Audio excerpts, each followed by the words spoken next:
Premier League fixtures, and God's will Wariso is still with us in the studio. Yeah. So let's take a look at the breakdown of the matches. We have 7 matches today, 2 matches tomorrow, and 1 match on Monday. But the star match is going to be the match between City and Liverpool and Manchester United. Let's take a look at the fixtures we have this weekend, so we can begin to analyze the matches coming up this weekend. All right, guys.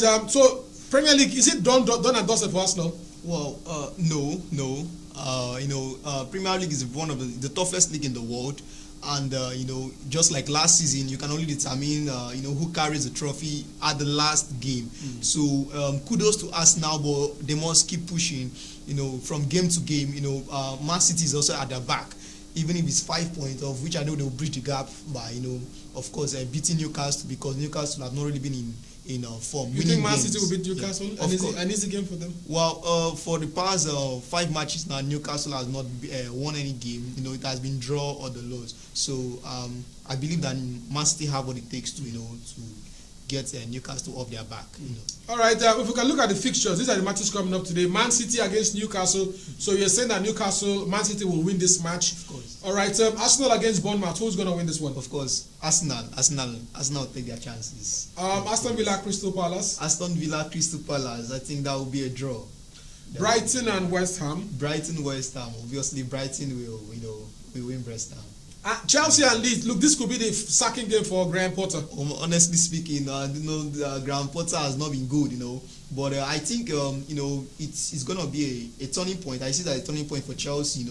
There's still some. How many more matches does he have to lose before Chelsea sack him? No, it's all happened to all managers. Just like Michael Arteta, Jurgen Klopp. When they came on board. But Arteta didn't inherit the kind of squad Chelsea. Yeah, he didn't, but even as he stands, just like he didn't start the season, so obviously the players have not really understood him and his pattern of playing. So maybe we can start judging him from next season. So you're saying that we should start giving Potter till next season? No, we should look. This is a former European champions team, and you saw what the former Chelsea boys did. They won the Champions League, and Chelsea may miss out on the Champions League next season. Of course. It's just just like what has happened to Manchester United. According to one philosopher said, if you want to build something, you have to destroy it. Yeah. So I see it as a starting point for Chelsea. So let's just give the guy a chance and see what he does with the team. All right. So Wolves against Tottenham. Well, against Tottenham, Tottenham will definitely have an edge. What about Southampton against Leicester City? Kelechi Iheanacho's team. Yeah, Kelechi Iheanacho has been awesome. I think he's one of the nominees for February Player of the Month. Yeah, so I think. But the club Leicester has been struggling also. Yeah, Leicester has been off and on. They do well this week. They don't. They're a candidate for relegation. Exactly. So for Sunday we have 2 matches: Nottingham Forest against Everton. Okay, 2 Nigerian players there. Alex Iwobi against Taiwo Awoniyi. Awoniyi has been out for some time. He's been injured. Exactly. I see Nottingham Forest.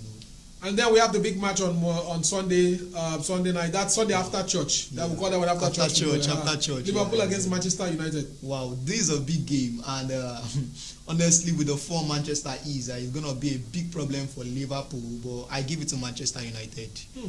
And then on Monday we have 1 match: Brentford against Fulham. Well, that's gonna be. I see that's a draw. Draw match. It's a draw match. Wow. Okay, let's come back to the studio and let's talk about the Premier League overall. It looks like. So, who's your favorite to win the Premier League? My favorite to win the Premier League is Manchester United. Oh, come! Are you joking or what? Are you joking? Did you see where they are on the table? Of course, they are. They are 3rd position with 49 points and 11 points above the leaders. And of which I know that Manchester United is a team with their form now. They are very impossible to stop. But it's gonna be difficult, just like the coach always says, that you go from game to game. So, but if Manchester City, if I throw the lines open now, so many people will ask you this question. Are you sure of what you're saying? Of course, they're in the race. Throw the line open. Yeah, of course. So this is what the table looks like. Look at what the table looks like. Arsenal is number 1, 60 points. Manchester City is 2nd. Man United is 49. Tottenham is 45. Newcastle is 41. And you say that Man United on 49 is going to overtake an Arsenal in 60 points, a Man City 55 points. Are you serious? Well, it takes 1 game, to change everything. 1 or 2 games to change everything. Yeah, Man City is is close, but Man U is far, below. But I still see the chances, because Arsenal has not really gone to Etihad. Arsenal have not played Man City away, so of which I know that it's a big chance for both points, both clubs. I was thinking maybe Man City will have said Man City are going to win the Premier League, but he said Man United. Yeah, Man City, they are seen as a bet, right? And for quite some time now, it has been their trophy, and of course they are the champions. So, but they should give Manchester United need to be back on top, and I feel that Man U has a chance too. They are in the race. Exactly. Okay, well, let's stick around the African continent because Rivers United played in the CAF Confederations Cup on Monday against Daring Mutemba Pembe, and we have the full highlight exclusively.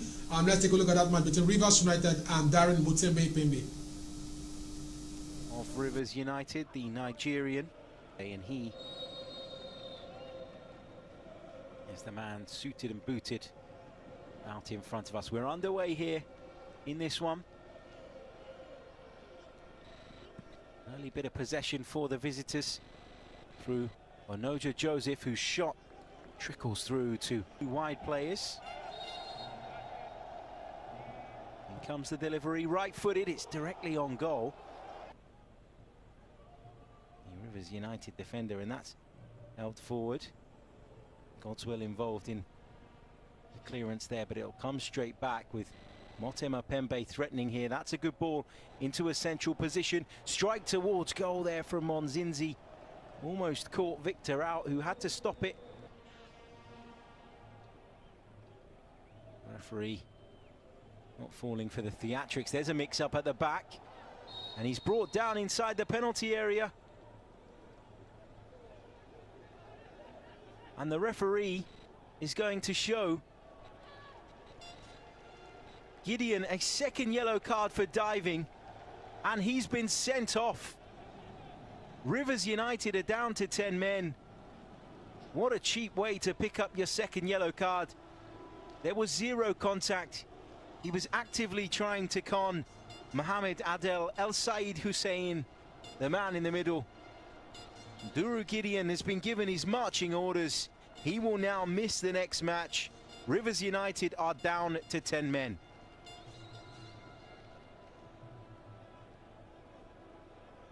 He can have no complaints. Already on a yellow card, he was walking a disciplinary tightrope.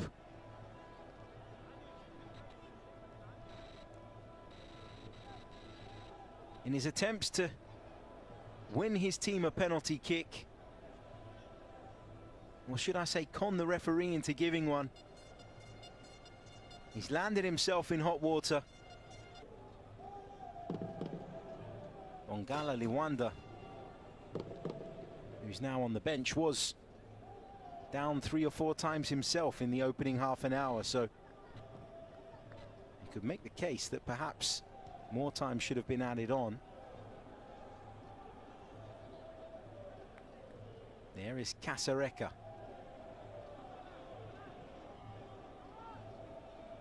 Here's Mondia. Into midfield it goes.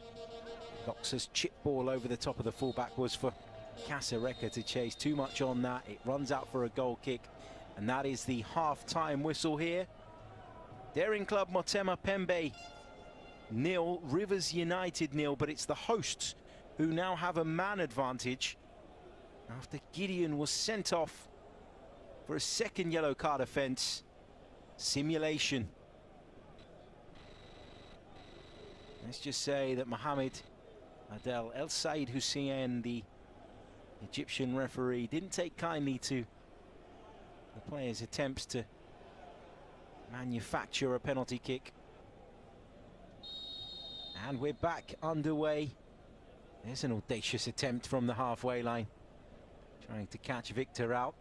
It was wide of the goal from Monzinzi. Rivers United have a goal kick to begin the half with.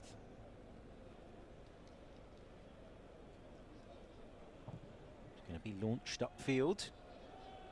Challenged for by Aqua. He loses out, however. And that's flicked on, and here comes Bayindula down the right-hand side. That's a good recovery challenge from Aziz, which he'll take himself. Free kick. Foul on Nick Iberi, not for the first time. Free kick for Rivers United. Agbo will put it into the box, left-footed towards the far post where they've got plenty of bodies, and that's turned in. Flag has gone up though. No, it hasn't. The goal stands. It looked as though they were all offside. And the delay in the celebration caused me to wonder whether the flag had gone up on that far side. It didn't. And so Rivers United take the lead. Agbor's left-footed ball into the penalty area, headed back across goal. And Aquapol turned it goalwards with a header, spilt by the goalkeeper, who couldn't really do much about it from such close range. But Aquapol followed in his own header, either by choice or because his momentum took him there. But either way, he's bundled the ball over the line to put Rivers United in front. Aquapol, the scorer, set up by Ngweni Dennis, who had come forward from the back. There's a ball into the penalty area. It's time for Motema Pembe. Strike towards goal, almost caught the goalkeeper out there. That looked close. Into Sindani. 13 shots apiece so far. That's brilliant work on the left-hand side by Musinga. Can he make room for the shot? Gets to the byline and shoots from the angle. Smart stop from Victor. Musinga. Into the box it goes. It'll come back out to Musinga. This ball across the face of the penalty area was cleared, but Musinga had strayed into an offside.